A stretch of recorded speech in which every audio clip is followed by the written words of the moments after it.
Ma räägin rasestumisvastastest vahenditest, nende efektiivsusest, nende plussidest ja miinustest. Tutvustan ka loomulikku ja looduslikku rasestumisvastast vahendit ja räägin sellest, mida mina kasutan. Ma võtsin pille on-off kuskil 6-7 aastat. Pillide võtmise kohta see on päris pikk aeg, kui sa nüüd tead, kuidas pillid tegelikult toimivad. Ja miks ma lõpetasin? Ma lõpetasin sellepärast, et tuli üks intsident. 2006. aastal 12 aastat tagasi oli mul silmas tromm.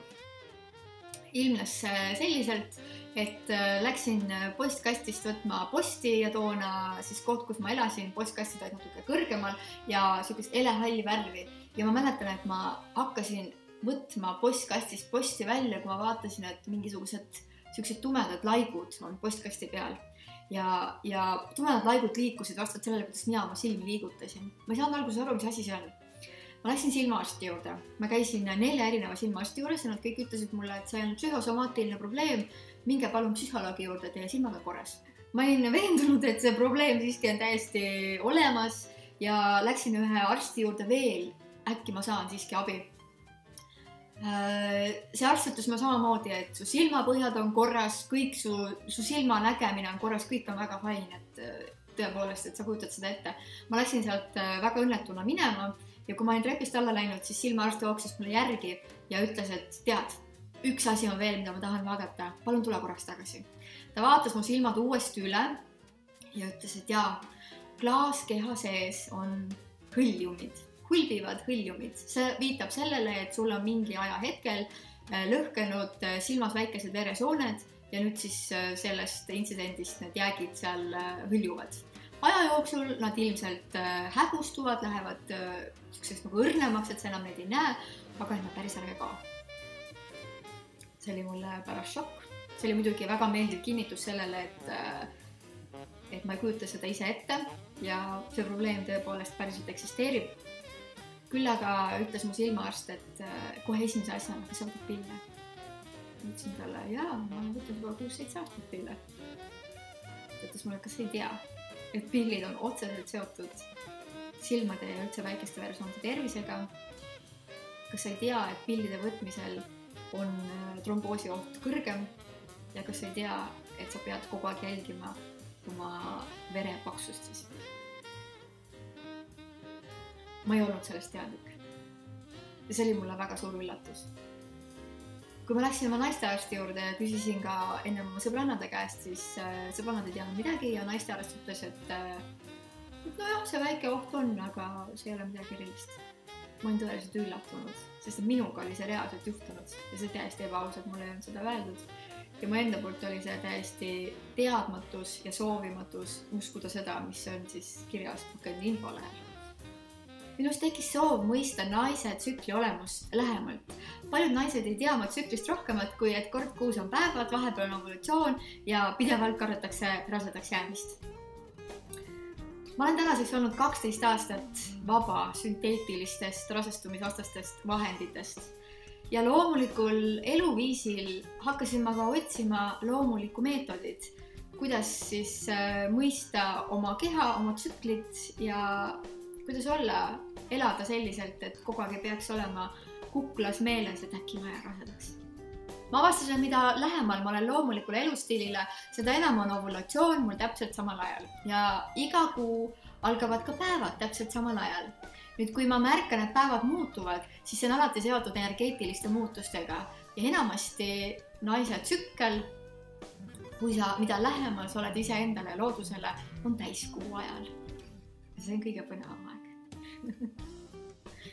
Paljud arvavad, et loomulik meetod on mingisugune hull liigne asi, mis ei tööta ja on täiesti ebausaldusväärne. Ma olen siin, et kinnitada oma 12-aastase kogemuse põhjal, et loomulik meetod, olgu ta iidne või mitte, on palju usaldusväärsem ja õigesti kasutades palju tervislikum absoluutselt igal tasandil, kui ükskõik milline praegu valitav olev meetod. Number 1 on kindlasti kondoom. Kondoom on üks efektiivsemaid kindlasti. 95–99% on selle efektiivsus. Miinuseks on võib-olla see, et on barjäär. Tänaseks on õnneks väga palju erinevaid materjale, ulakas kaunitar, vaata sinna, seal on hästi palju erinevaid materjale. Et kui sul peaks olema elus selline periood, kui sul on erinevaid partnereid, siis ma arvan, kondoom on väga vajalik ja mõistlik lahendus. Kui me räägime levinumatest vahenditest, siis levinum on kindlasti antibeebipillid. Antibeebipillid on hormoontabletid, mis teevad selliselt, et naine ei ovuleeri, ei rasestu. Nende efektiivsus on 99,1%. See on päris hea, eks ju. Antibeebipillid lähtuvalt 3 asjast. Kui munarakk ei eraldu, siis naine ei saa rasedaks jääda. Kui emakakaela limaskest on õhuke, siis embrüo ei saa sinna kinnituda ja naine ei saa rasedaks jääda. Ja kui emakakaela limakork on paks, siis sperma ei saa emakasse, ei saa munarakuni ja naine ei saa rasedaks jääda. Mis iganes toimub ühes kohas kehas, toimub igal pool kehas. Sinu keha on terviksüsteem. Kui nüüd emakakaela limaskesta mõjutatakse selliselt, et ta oleks õhukene, siis tähendab seda, et mõjutatakse kogu keha limaskestasid selliselt, et nad oleksid õhukesed. See tähendab seda, et nende toimimine on häiritud. Hambaarstid, silmaarstid on ammu välja toonud selle, et naised, kes kasutavad rohkem kui 5 aastat järjepidevalt pille, kannatavad selle all, et nende limaskestad on õhukesed, on kuivad. See mõjutab nii tuppe sees, kui ka suu sees, kui ka silmi, kui ka tegelikult meie keha sees seedesüsteemi. Kui on midagi, mis ma arvan, et iga naine võiks teada pillide kohta, siis see on see, et pillid ei hoia ära rasestumist. Mina sain seda teada raskemat teed pidi. Mul oli emakaväline rasedus, mis katkes. Ma mõtlesin, et kuidas see saab toimuda. Ma ju võtan pille, ma ei tohiks rasedaks jääda. Ma sain teada, et pillid ei hoia ära rasedust. Nad lihtsalt ei lase juba tekkinud väikesel embrüal siis jõuda emakasse või seal kinnituda, pesastuda. Nii et selles mõttes on pillide abortiiv ja siin tuleb mängu kindlasti eetiline seisukoht. Sünteetiline progestiin mõjutab naise keha selliselt, et lükkab alla ja pärsib loomuliku progesterooni tootmist. Loomulik progesteroon on naise keha õnnehormoon. Ja naised, kas me tahame lasta ennast olla vangis ja kontrollitud sünteetiliste hormoonide poolt? Östrogeen, progesteroon ja testosteroon peavad olema naise kehas harmoonias. Ja kas sa tahad ära anda midagi nii olulist nagu õnnehormoon? Ei taha. 2005. aastal teatas Maailma Terviseorganisatsioon, et antibeebipillid kuuluvad esimese astme kantserogeenide hulka koos tina ja benseeniga näiteks. Muuhulgas mõjutavad antibeebipillid ka mineraal tasakaalu naise kehas, ehk siis tekitades mineraalide tasakaalutuse. Ja mõjutavad ka rakuainevahetust, insuliini segab näiteks. Nii et kuigi 99,1% võib olla meeletult efektiivne ja kihvt number, siis ma ütlen, et siin on mega palju kõrvaltoimeid ja sa ei taha kasutada pille. Sa ei taha lihtsalt kasutada, sest et on palju ägedamaid meetodeid. Lisaks kondoomile ja antibeebipillidele on levinud spiraal, pessaar ja spermitsiidid. Spiraali tavaliselt paigutatakse nende naiste kehadesse, kes on sünnitanud. Kuna mul on 2 last, siis see oli ka üks vahend, mida mulle mitmed naistearstid pakkusid. Ma lahkelt keeldusin. Spiraali tehakse 2 materjalist tavaliselt. See võib olla vaskspiraal, mis siis naise kehas võib olla 10–12 aastat. Vask naise kehas. Teine materjal on plastik, mida siis vahetatakse 1–7 aasta tagant, olenevad siis erinevatest peenematest teguritest. Spiraali efektiivsuseks loetakse 97%. Küll aga on spiraali kasutamisel negatiivsed asjaolud siis võimalik põletik, allergiline reaktsioon, peab pidevalt käima hoolduses ja emakaväline rasedus on ka üks võimalus. Kuna spiraal paigutatakse emaka sisse ja otsad jäävad siis emakakaela juurest, lõigatakse nagu ära, siis ma olen kuulnud, mõni mees on rääkinud, et kui on kehvasti otsad ära lõigatud, siis seksiaal võib seda lihtsalt tunda mees ja me ei taha meestele haiget teha. Nad saavad haiget, kui spiraali otsad teravad. Pessaar oli populaarne enne 60-ndaid, kui tulid turule antibeebipillid. Pessaari puhul on tegemist siis sellise väikese mütsikese või sükse naiseliku kondoomiga, mis pannakse emakakaela peale ja see takistab spermatosoidide jõudmist siis emakasse. Efektiivsus on sellel 96%. kuna spermitsiidide efektiivsus on kuni 75% ja see pole kuigi hea, siis kasutatakse Pessaari ja spermitsiidi tavaliselt koos. Mulle tundub, et ma olen väga palju kuulnud Pessaari comebackist. Ma ei ole seda isiklikult kasutanud, et ma ei oska sellele hinnangut anda. Küll aga olen proovinud spermitsiide ja kui sa just ei ole väga kalkuleeriv armatseja, ehk siis, et sa tead täpselt 10 minutit või 15 minutit ennem, kui tuleb see spermitsiid sisse panna, et ta takistaks siis sperma liikumist, siis võib-olla see ei ole päris sulle. Kui sellega on nüüd ühel pool, siis nüüd saame rääkida sellest loomulikust ja looduslikust meetodist, mida ma lubasin tutvustada. Tegemist on viljakusmonitooringuga. Viljakusmonitooring on siis iseenda jälgimine.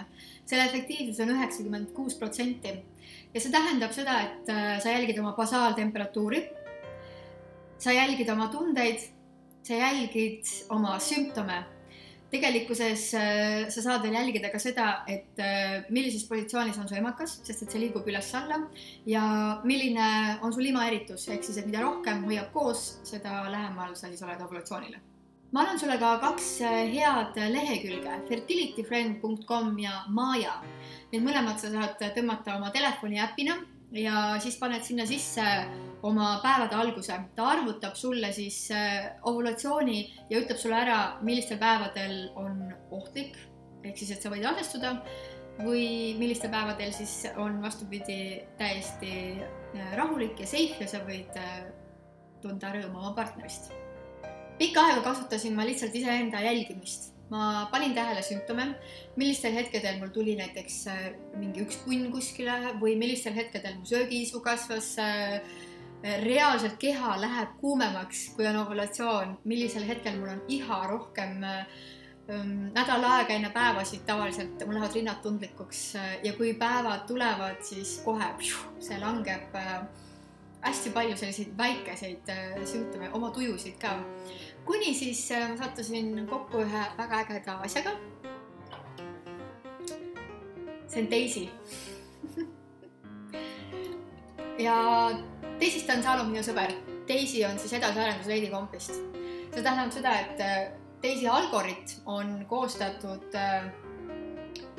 5 miljoni naise tsükli alusel. Muidugi Daisy lähtub siis minu tsüklist. Praegu ta käib veel niimoodi ringi. See tähendab seda, et kui see sinine hakkab niimoodi käima, siis ta on valmis võtma infot. Olen ta praegu kinni. Et 30 aastat on selline asi olnud kasutusel. 30 aastat tagasi tuli Lady Comp. Ja siiamaani me räägime sellest, et kas antiveebipillid on tervislikud. Sellised viljakusmonitoorid õpetavad oma tsüklist ja oma kehast paremini aru saama. Sa muutud tundlikumaks sellele, mis su kehaga toimub, sa märkad seda palju paremini.